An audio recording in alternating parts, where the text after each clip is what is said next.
Modelo OSI. A principios de 1980, el desarrollo de redes originó desorden en muchos sentidos. Se produjo un enorme crecimiento en la cantidad y tamaño de las redes, a medida que las empresas tomaron conciencia de las ventajas de usar tecnologías de conexión. Para mediados de 1980, estas empresas comenzaron a sufrir las consecuencias de la rápida expansión. El mismo problema surgía con las empresas que desarrollaban tecnologías de conexión propietarias. Una tecnología es llamada propietaria cuando su implementación, ya sea de software o de hardware, está sujeta a un copyright. Esto supone que una empresa controla esta tecnología y las empresas que quieren utilizarla en sus sistemas tienen que pagar derechos por su uso. Las tecnologías de conexión que respetaban reglas propietarias en forma estricta no podían comunicarse con tecnologías que usaban reglas propietarias diferentes e incluso con las que se usan reglas de conexión. Para enfrentar el problema de incompatibilidad de redes, la ISO investigó modelos de conexión como la Red Digital Equipment Corporation, la arquitectura de sistemas de red, a fin de encontrar el conjunto de reglas aplicables de forma general a todas las redes. Con base en estas investigaciones, la ISO desarrolló un modelo de red que ayuda a los fabricantes a crear redes que sean compatibles con otras redes. El modelo OSI, pila de capas o niveles de modelo. Esta capa se ocupa del direccionamiento físico, del acceso al medio, de la detección de errores, de la distribución ordenada de tramas y del control del flujo. Es uno de los aspectos más importantes que revisar en el momento de conectar los dos ordenadores, ya que está entre la capa 1 y la capa 2. Para regular la forma de conexión entre computadoras, así determinando el paso de tramas, verificando su integridad y corrigiendo errores, por lo cual es importante mantener una excelente adecuación al medio físico. Con el medio de red que redirecciona las conexiones mediante un router, dadas estas situaciones, cabe recalcar que el dispositivo que usa la capa de enlace en el switch que se encarga de recibir los datos del router y envía cada uno de estos a sus respectivos destinatarios.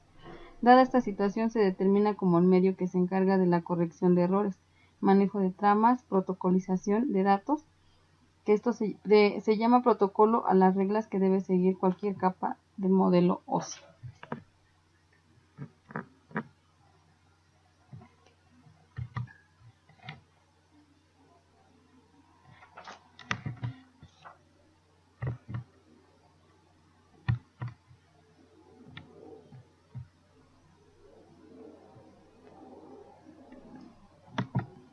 Este es el modelo OSI, se encuentra dividido en 7 capas. La primera capa es la física, la segunda enlace de datos, tercera red, cuarto transporte, 5 sesión, 6 presentación, 7 aplicación. La capa 1, como ya lo habíamos nombrado, es física, señalización y transmisión binaria. Enlace de datos, direccionamiento físico, es la capa 2. La capa 3, determinación de ruta y direccionamiento lógico. Capa 4, conexión de extremo a extremo y confiabilidad, transporte. Capa 5, sesión, comunicación entre dispositivos de red. 6, presentación, representación de datos y encriptación. 7, servicios de red a aplicaciones.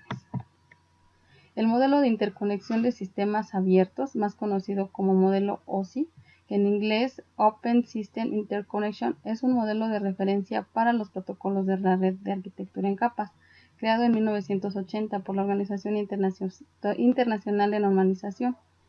Uno se ha publicado desde 1983 por la Unión Internacional de Telecomunicaciones y desde 1984 la Organización Internacional de Normalización ISO también lo publicó en su estándar. Su desarrollo comenzó en 1977. Modelo de referencia OSI. Fue desarrollado en 1980 por la ISO, una federación global de organizaciones que representan aproximadamente 130 países. El núcleo de este estándar es el modelo de referencia OSI, una normativa formada por 7 capas que define las diferentes fases de las que deben pasar los datos para viajar de un dispositivo a otro sobre una red de comunicaciones. Siguiendo el esquema de este modelo se crearon numerosos protocolos.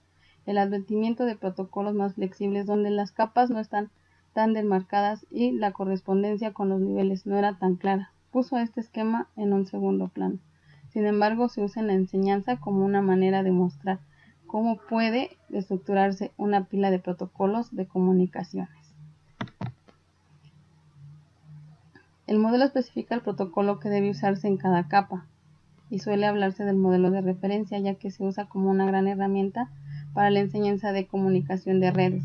Se trata de una normativa estandarizada útil debido a la existencia de muchas tecnologías, fabricantes y compañías dentro del mundo de las comunicaciones, y al estar en continua expansión se tuvo que crear un método para que todos pudieran entenderse, de algún modo incluso cuando las tecnologías no coincidieran.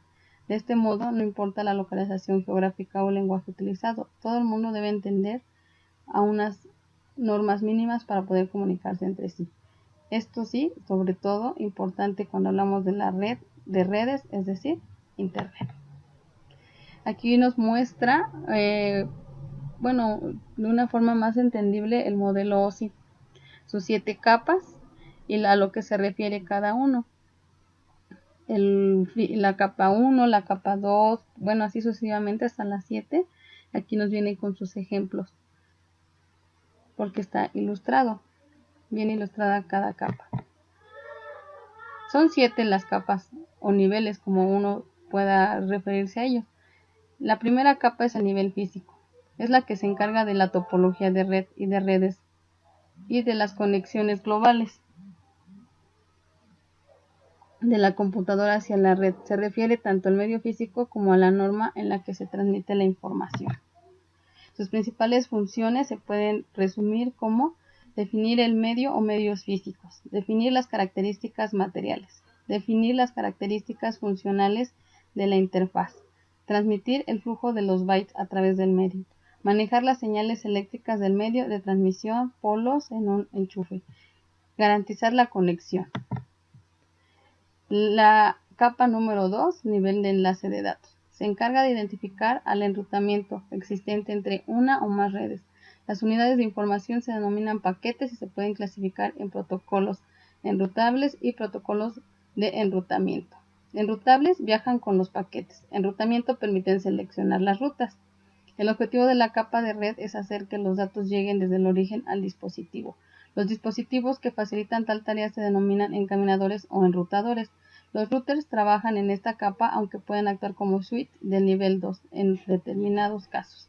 Los firewalls actúan sobre esta capa principalmente para descartar direcciones de máquinas. En este nivel se realiza el direccionamiento lógico y el determinamiento de la ruta de los datos hasta su receptor final. Tercer nivel de red. Capa encargada de efectuar el transporte de los datos de la máquina origen a la de destino, independizándolo del tipo de red física que se está utilizando. Sus protocolos son TCP y UDP, el primero orientado a conexión y el otro sin conexión. Trabajan por lo tanto con puertos lógicos y junto con la capa red dan forma a los conocidos como socket, puerto. Nivel número 4 de transporte. En esta capa, esta es la capa que se encarga de mantener y controlar el enlace establecido entre dos computadoras. Por lo tanto, el servicio previsto por esta capa es la capacidad de asegurar que cada una de sesión establecida entre dos máquinas. En muchos casos, los servicios de la capa de sesión son parcial o totalmente prescindibles. Nivel número 5, nivel de sesión. Él tiene el objetivo de la presentación de la información de manera que aunque distintos equipos puedan tener diferentes representaciones internas, los dos caracteres de los datos lleguen de manera reconocible. Esta capa es la primera en trabajar más el contenido de la comunicación que él como se establece la misma. Esta capa también permite cifrar los datos y comprimirlos, por lo tanto puede decirte que esta capa actúa como un traductor. La capa de presentación, número 6. Esta capa se ocupa de los aspectos semánticos de la comunicación, estableciendo los arreglos necesarios para que puedan comunicar máquinas que utilicen diversas representaciones internas para los datos. Esta capa es buena candidata para implementar aplicaciones de criptografía. En teoría, esta capa presenta los datos a la capa de la aplicación, cogiendo los datos recibidos. Como veremos a continuación, en realidad esta capa puede estar ausente, ya que son pocas las aplicaciones que hacen uso de ella. Número 7. Nivel de aplicación. Ofrece a las aplicaciones la posibilidad de acceder a los servicios de las demás capas y define los protocolos que utilizan las aplicaciones para intercambiar datos. Hay tantos protocolos como aplicaciones distintas y puesto que continuamente se desarrollan nuevas aplicaciones, el número de protocolos crece sin parar. Suele interactuar con programas que a su vez interactúan con el nivel de aplicación, pero ocultando la complejidad subyacente. Nuevamente aquí tenemos el esquema OSI ya con los dos, haciendo el enlace, o sea, ya con dos computadoras, bueno, sí, utilizando la red, que son las dos computadoras. La unidad de datos. La unidad de datos de protocolo es la información intercambiada entre entidades pares, es decir, dos entidades. Está compuesta por unidad de datos de servicio, son los datos que necesitan la entidad N para realizar funciones del servicio pedido por la unidad N más 1. Información de control de protocolo, información intercambiada entre entidades N, utilizando una conexión N1 para coordinar su operación conjunta. NPDU, NIDU. Aquí les muestro una parte, bueno, un mapa de lo que se refiere a los protocolos, que son conjuntos de reglas y formatos de mensajes preestablecidos para la comunicación entre el emisor y el receptor. La unidad de datos de interfaz es la información transferida entre dos niveles adyacentes, es decir, dos capas contiguas. Está compuesta por NICI, información de control de interfaz, información intercambiada entre la unidad N más 1 y la entidad N para coordinar su operación conjunta. Datos de la interfaz, información transferida entre una entidad N más 1 y una entidad menos N, que normalmente coincide con la N más 1 y menos PDU. El modelo de referencia, bueno, ya en resumen, tenemos que el modelo de referencia OSI permite que los usuarios vean las funciones de red que se producen en cada capa. Es un modelo extendible para los usuarios. Además, en el trabajo se definió y explicó la IP tanto en su versión 4 como en su nueva versión 6, entendiendo que la necesidad de la creación de la nueva versión radica en el agotamiento de las direcciones. Se explicó el modelo OSI y se hizo énfasis en la capa 3 debido a que en esta capa funciona o opera el protocolo de Internet, es decir, el protocolo IP. En esta capa se establecen las comunicaciones y determina el camino que se tomarán los datos de la red. Aquí nuevamente muestro mis ejemplos, los servicios que se dan y cómo se utiliza cada capa.